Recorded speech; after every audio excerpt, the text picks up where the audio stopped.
वर्तमान समय में जब दुनिया कुकिंग गैस की बढ़ती लागत और आपूर्ति के व्यवधान का सामना कर रही है, तो स्वच्छ ईंधन से खाना पकाने की सुविधा का दबाव बढ़ा है। ऐसे में द एनर्जी रिसोर्स इंस्टीट्यूट यानी टेरी ने बड़े पैमाने पर खाना पकाने के लिए एक विश्वसनीय और किफ़ायती विकल्प के रूप में अपनी स्वदेशी तकनीक का प्रदर्शन किया है।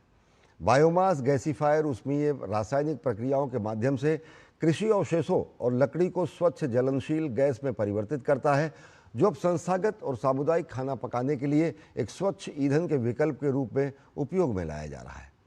टेरी के गुरुग्राम सेंटर में इसका जायजा लिया है हमारे संवाददाता अजीत द्विवेदी ने।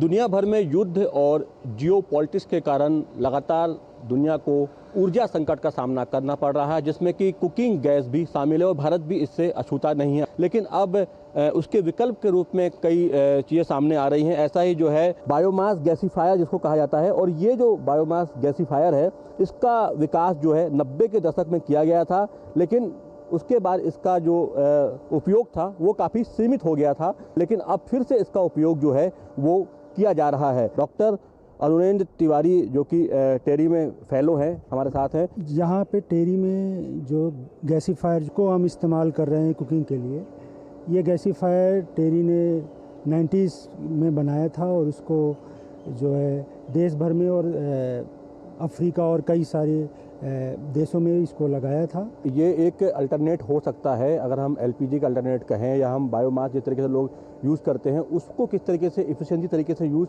किया जा सकता है। ये गैसीफायर टेक्नोलॉजी में क्या होता है, सॉलिड बायोमास, चाहे वो लकड़ी हो चाहे वो जो कोकोनट सेल हो, उनको जो है उनको सॉलिड को उसको कन्वर्ट करता है क्लीन गैस में, that is producer gas. Producer gas जो है combination of carbon monoxide, hydrogen, methane और नाइट्रोजन होती है। तो जब हम सॉलिड बायोमास को एक कंट्रोल्ड ऑक्सीजन देते हैं, कंप्लीट कंबस्शन से कम ऑक्सीजन देते हैं, तो वो गैसिफिकेशन से वो प्रोड्यूसर गैस जनरेट होती है जो क्लीन गैस होती है, और हम उसको जो है यहाँ पे प्रोड्यूसर गैस को जो है जनरेट करके वहाँ पे हम बर्न कर रहे हैं। तो अगर ये आप सिस्टम देखेंगे यहाँ पे थ्योरेटिकली, तो जो वुड है वो ऊपर से डाला जाता है। ये सिस्टम लगभग 40 किलोवाट थर्मल सिस्टम है। तो इसमें जो है 1 घंटे में 10 केजी बायोमास जो है डाला जाता है। तो यहाँ पे कंबस्शन होता है, लगभग 1000 डिग्री 1100 डिग्री सेल्सियस तक टेम्परेचर जाता है।